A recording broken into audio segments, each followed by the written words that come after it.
Willie Parker, thanks for joining us. Tell me, way back, where did your love of music begin? What was the spark? Whew. Well, I have a pretty cool story actually. My mom told me when I was born, I came out of swinging my hands and crying. She said to my father, he's going to be a drummer. And ever since I can remember, I've been in love with drums. I think the age of 3 is when I actually started to remember little things about me loving drums and playing drums. I do remember my first drum set, which was a Smurf drum set. And it's just been love ever since. Yeah. When you were younger, you played with a lot of different church groups? I did. My family's musically inclined on both sides of the family. My mom's actually a singer. She did some good things, the big thing, musical endeavors herself. Recorded I wouldn't say an album, but worked on an album and then didn't continue to pursue it. And my dad was a guitar player and drummer. So growing up in the church, yep, that was my start, actually, to playing out. Yeah.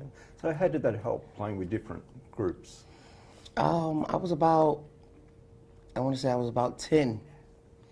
I remember going to something they call a convention, a church convention, and that's where all the churches from all the different states meet, and they form this huge choir, and every musician from each state get a chance to play different songs at the big concert. That was my first chance to really get out to be heard, and from then on, after that convention, I started to get calls from the different groups and choirs in my city.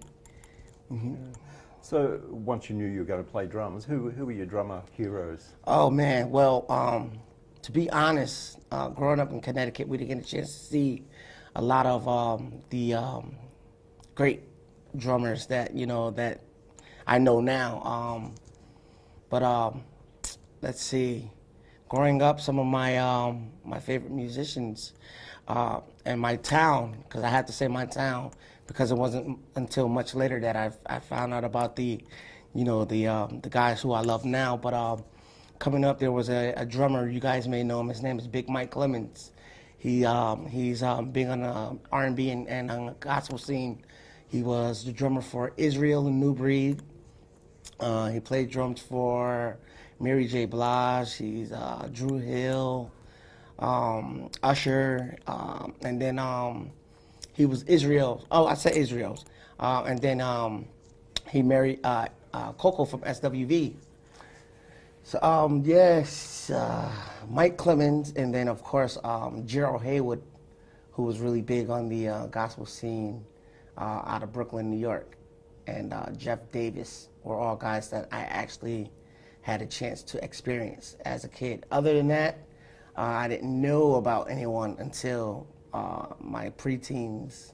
And then once I did find out about the drummers, Dave Weckl was certainly one of my influences, and Dennis Chambers. And then, of course, Buddy Rich. So those were some guys that I got into pretty early. You studied at Berklee? I did study at Berklee, and that's that story of Berklee, that whole part of my life is really special because that's when things actually took off for me. I graduated high school in '99, and just didn't think I wanted to do school anymore.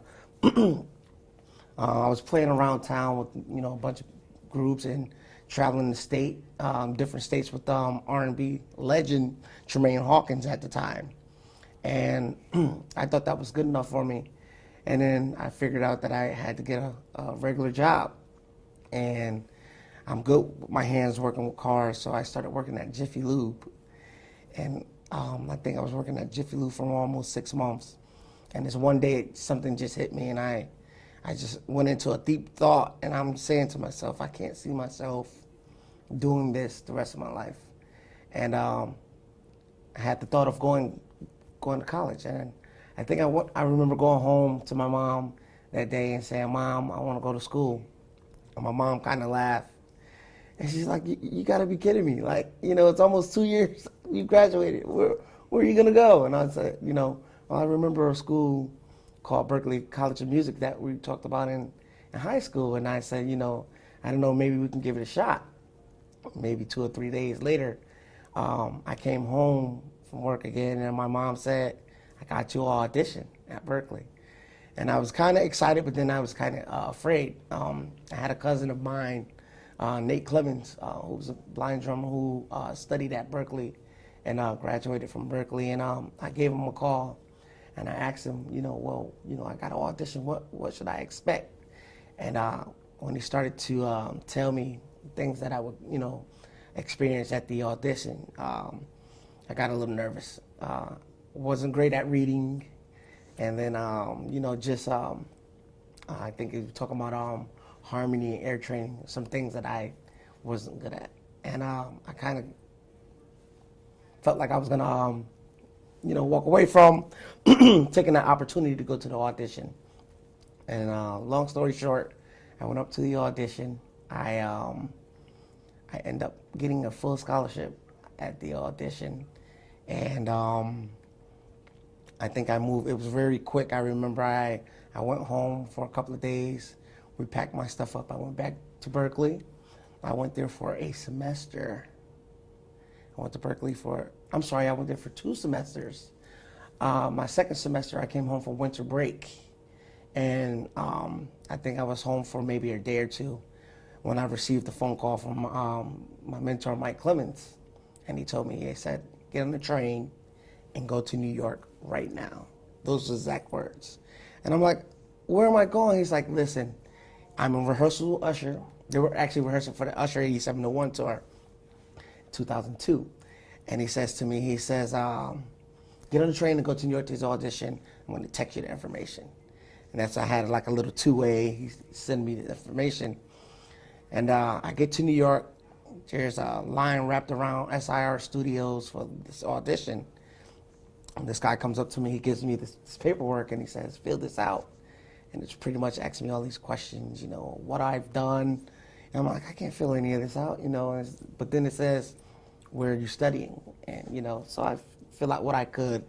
And then he came back and he took the paper. But mind you, I was almost the last guy in line. A few minutes later, this guy comes out and he's screaming my name. We're looking for Will Parker, waving my sheet. I said, yeah, that's me. He walks me in. He said, we've been expecting you. I said, wow. All the other guys that were waiting in line, they weren't too happy. Weren't too happy about that. They were sitting out there for a while.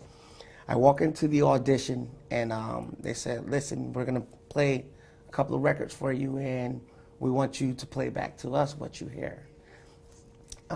There were a few other musicians they also brought in the room along with me, and we all listened to the record, and we played, what we heard, and did that for 2 songs, and then they went down the line individually, to a couple of different people. We want to hear what you can do, and we want to hear what you can do. And then, they, of course, they came to me and they said, we heard you're pretty good. Just play what comes to the top of your head. And I remember as if it was yesterday, I closed my eyes and I just started to just play all the things that was coming to my head. And all I could hear, stop, stop, stop, stop, stop.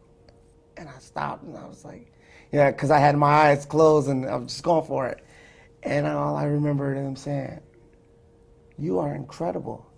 And they said, can you go further than that? And I said, yeah, sure. So let us hear some more. So I started to play a little more. And then they say, okay, you can stop. You can stop. And everybody can go out. We're going to call in the next group. And while walking out, the person that was conducting the audition came and said, don't go anywhere. We're going to come get you in a few minutes and bring you back in. And that process went for maybe another, maybe a half hour. And then they came out and said, we found what we're looking for. And then they brought me in a room and they said, you're going to go out on tour with Faith Evans. At the time, it never crossed my mind to find out who I was auditioning for. But Faith Evans was the wife of Biggie Smalls. And, you know, she signed to Bad Boy, P Diddy's label. And I remember thinking I was going to go home. And they said to me, oh, no, you're not going to go home. You can stay here in New York. We're going to put you up in a hotel. And at that moment, I knew I had to call home and tell Mom what I had got myself into. And I make the phone call to Mom, and I remember this phone call as if it was yesterday. And she says, I said, hey, Mom, I'm in New York. I came to this audition, and I kind of won the audition. And they want me to go out on tour for 3 months with Faith Evans. And my mom goes, oh, no, you can't do it. You're going back to school in a couple of weeks. And I look at the music director, and I said, oh, you know, my mom said, I can't go on tour. And he's kind of looking at me like, are you kidding me? And I said, yeah, I got to go back to school in 2 weeks. So he's like, you know, if you don't mind, you know, ask your mom, she mind if I speak to her? And he takes the phone and he goes, ma'am, you know, disrespect tender here. He's like, but can I ask you a few questions? And my mom's like, sure, you know. He said, your son is going to Berklee College music to, you know, get a degree in music and then come out and work in. He said, I'm not saying don't finish school. He's like, but we can probably get him you know, a leave of absence, and then he can go back and finish, and at the same time get him some credit. And he said, not to mention that he's going to make some big bucks. I hear my mom said, oh, you know, well, okay, since you put it like that, let's give it a shot. And she actually said yes. And I remember them telling me, they said, here, they gave me some, at the time I didn't know what PD were, but they gave me some PD. They told me to go get what I needed, and they put me up in a hotel. The very next day, I started rehearsing for the tour. And little to my surprise, I was going to meet P Diddy. Maybe 2 or 3 hours into rehearsal, the MD says, we have Diddy coming to check you guys out to see if he approve of you. And I remember his security guards walking in the room, maybe 4 or 5 guys, really huge guys. And they said, we need everyone's cell phones, and, you know, if you have computers up, put computers down. When Diddy walks in the room, nobody gets up and make any sudden moves. It was almost like we were about to meet the president. They then proceeded to take a seat and put it in front of my drum set, like directly as we're sitting. And he walks in and he speaks to everyone, and he takes the seat, and he sits there and he stares me in my face, and he tells us to start playing. And the entire time, I think we did maybe 2 or 3 songs, and he's not giving me no facial expression. And I'm kind of like, is he cool what I'm doing? Does he hate me? And I look over at the MD, he's like, do your thing, do your thing. And I just, you know, I felt a calm come over, and I played, you know, the stuff that we were rehearsing. And then he said to me, I heard you can really play. And I said, yes, sir. And he said, let me hear. And again, I closed my eyes, and I went for it. And then when I finished, he's sitting there, and he says to the music director, he's a bad boy, we'll take him. And from that day to this day, it's been, I say, God's blessings on my life for what I've been able to do so far in the industry. So what was that tour experience like? Because you're in a big stage with modern technology and... Oh, to this day, I think it's still the best tour that I've ever been on. Not to mention that I also, on that same tour, my mentor, Mike Clemens, who was playing for Usher, we were all on that same tour. So it was Usher, Faith Evans, and rapper Nas on that. And then they added on the a new artist by the name of Anne-Marie, who became a really big artist. But that tour experience for me was, I think, the best thing that could have happened. Is because I had guidance. I had, you know, I had the one that mentored me there to see me through my first tour experience. But I remember the first show, we started off in Seattle, Washington. And I don't know why I thought I would just be playing in front of a, a smaller crowd. I remember we got dressed, orange robe and everything. We're all excited. And they said, Ben, take the stage. And we're walking out on stage. And when I happened to glance at the crowd, I froze. And I remember him screaming at me, get on the drums, get on the drums. And I was just like, so I don't know, it just messed me all up. And I remember I sat on the drums, and to this day, I cannot tell you how I got through my first show. I don't recall anything. All I remember is just looking at the people and being mesmerized. And I remember walking off stage and everybody patting me on the back and saying, whoa, man, you're amazing, you're amazing. And I remember my mentor came to me, he said, welcome to the industry after my first show. And it's pretty much been like that since. So who are some of the other artists that you've toured with that you've really enjoyed the experience? I've had the honor to tour with some really cool people. I did some stuff with Salt Peppa, the rap group. I did something with the artist by the name of Tweet. That was with Missy Elliott. I did Warner Brothers artist that I spent a lot of time. I think I put in 10 years with Jaheim. He was a male crooner. Pretty much sound like Teddy P and Luther Vandross. And that was a really cool experience to work with him those 10 years. And then later on, I got a chance to do Lauryn Hill and Ashanti and Ginuwine. I mean, there's so many. Also got a chance to cross over into the pop world and work with I think he was on the Voice, Javier Colon, who actually was from Connecticut, as I was, and we actually met in high school.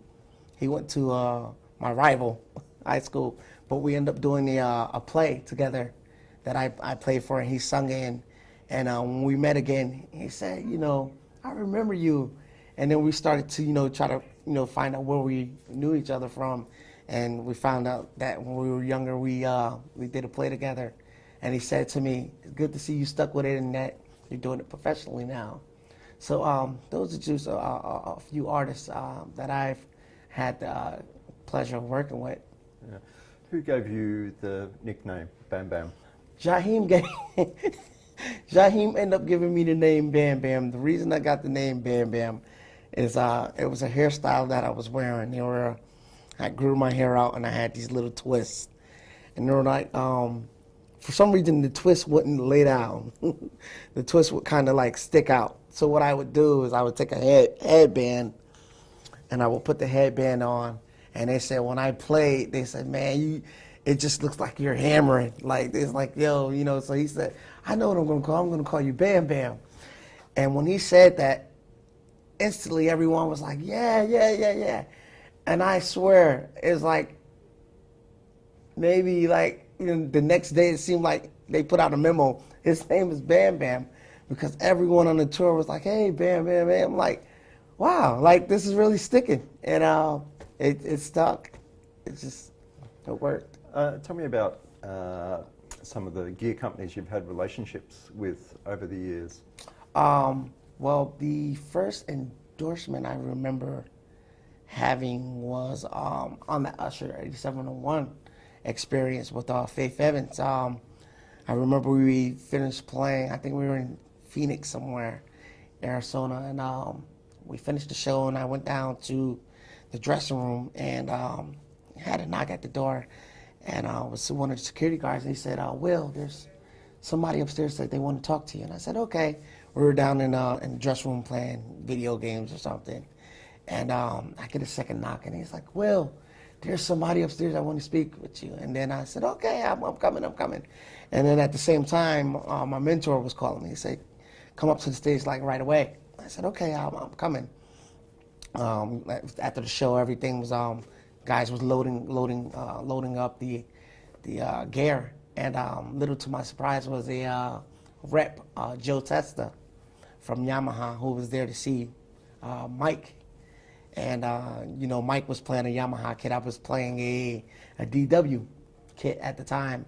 And I remember I walked over and he said to me, you know, hey, Joe Testa. And I told him, you know, Will Parker. He said, let me ask you a question. He said, why are you playing those drums? And I said, what drums? He said, the drums you used tonight. And I said, oh, those are just the drums that they gave me, you know. He said, what do you think about Yamaha drums? I said, oh, Yamaha drums are pretty cool. And he said, you know, what are your sizes? And I told him, I said, you know, I play 8, 10, 12, and 16. I said, 2 snare drums, and, you know, he said, what if I told you I can get you a drum set out here a couple of days to use on this tour? And I said, oh, man, that would be cool. And he's like, yeah, he said, I think we'll do that. I remember I did a few more shows, and I remember walking to sound check one day, and I'm looking for my kit. I see this Yamaha kit sitting there, and I was asking the guys on stage, well, who else is on the show tonight? Because I know, you know, at certain points they were moving drums on and off stage, so I just figured I didn't see my DW, so there must be another band on the show tonight. He said, no, man, that's your new kit. That's what Yamaha sent you. And I remember walking over to the drum set just like really feeling like, whoa. And I'm sorry, prior to that at Berklee College of Music, I actually got my first, so that was my second endorsement. My first endorsement came through a professor of mine, Rick Considine, who had introduced me to James McGathy at the time, for Zildjian, who was the artist relation. And what happened was I was in private lesson one day, and I cracked one of my favorite cymbals there in the class, and I actually started to cry. Literally started to cry. He's like, what's wrong, man? I'm like, dude, this is my favorite cymbal. This is like my favorite. He's like, well, let me go through my bag. And he didn't have the cymbal, and I was really crushed about that cymbal. I didn't have too many cymbals I really liked. I was playing maybe a Sabian and a Zildjian and a Paiste. You know, I didn't have, you know, so that was my favorite Zildjian cymbal. And he says to me, don't worry about it. And I remember this one day I was up in my my dorm room 150 in Boston, and I get a phone call, come downstairs to the lobby. And I came downstairs to the lobby, and it was my professor. He said, walk outside, I want to introduce you to someone. And I walked outside the building, and James McGathy was there. He introduced himself. Said, I'm James McGathy. I'm the artist relation guy at Zildjian. I said, oh, nice to meet you. And he said, I heard some cool things about you. And I said, oh, man. He said, Rick and I are like real good friends. He said, I heard about what happened with your cymbal, and I wanted to help you. And I said, really? He said, yeah. He said, he opened up the trunk, and there were 2 bags of Zildjian cymbals, like huge bags filled. And I looked, and he said, I thought he was going to say, look through the cymbal bag and see if you, he said, those are yours. And I said, what? And he said, yeah. He said, welcome to Zildjian. And he shook my hand. And I remember literally trying to carry these 2 bags of cymbals up to my dorm room, and I couldn't. So those are my first 2 major endorsements that I got. And then shortly after, we did a show in Nashville, Tennessee, and the drummer Johnny Rabb asked us to come over to his place, and we ended up signing with Johnny Rabb for drumsticks. So those were my first major endorsements. Yeah. Tell me about some of the bass players that you've locked in with over the years that you've really enjoyed. Oh man, the MD on my first experience with Faith Evans was a really huge music director in the R&B industry, who had literally worked with everyone by the name of Kern Brantley. Kern Brantley had a brother by the name of Valdez, who also was a big MD. He was the MD for Usher, and then Kern was the MD for Faith. And you know, Kern was very, very. He was one of those people who very trying to find the word. Let's say influential in my career. He just made it very clear and plain on what to expect as a musician in the industry. What was what they were going to tolerate, what they weren't going to tolerate, what was expected of us, just as humans on stage and off the stage. And I remember, I remember this one day I got a little happy, and I started to do some other stuff on stage, and he came to me afterwards and he said, "Stick to the script." And I said, "Oh, okay." He said, "That's it." He said, "Stick to the script." He said, and I'm like, "Wow, man." He said, a little later, he introduced me to Ricky Lawson, and Ricky Lawson gave me the nugget that I would cherish until it's like to this day. I use it.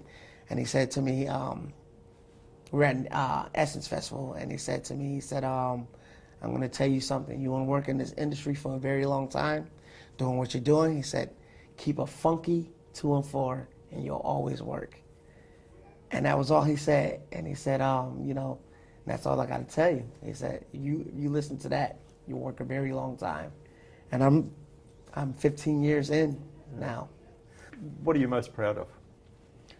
I think I'm most proud of that I've remained true to myself so far, that I've not fallen to a lot of the temptation that's out here on the road, and you know, just been able to pretty much be myself.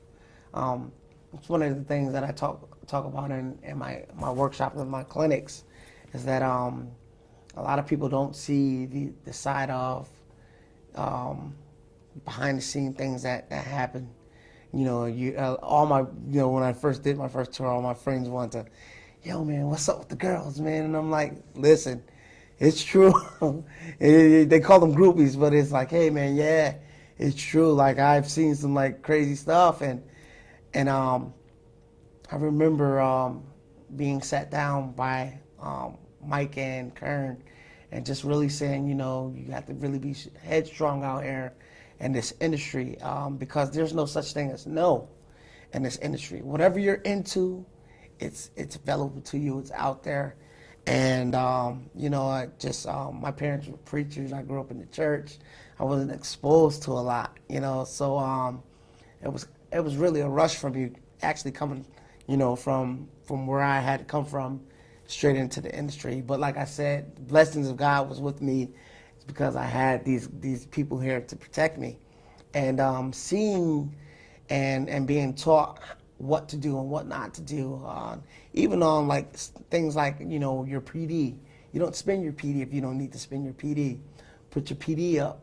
Send your checks home. You know, don't blow through your money. Those are all things that they taught me. But I definitely say I'm most proud of just remaining true to myself. Not being able, not letting anyone pull me into anything that I, you know, wasn't ready to do or didn't want to do. So looking back at that, I think that's one of the things that I'm most proud of. Yeah. Willie Parker, thanks for your time. Thank you for having me.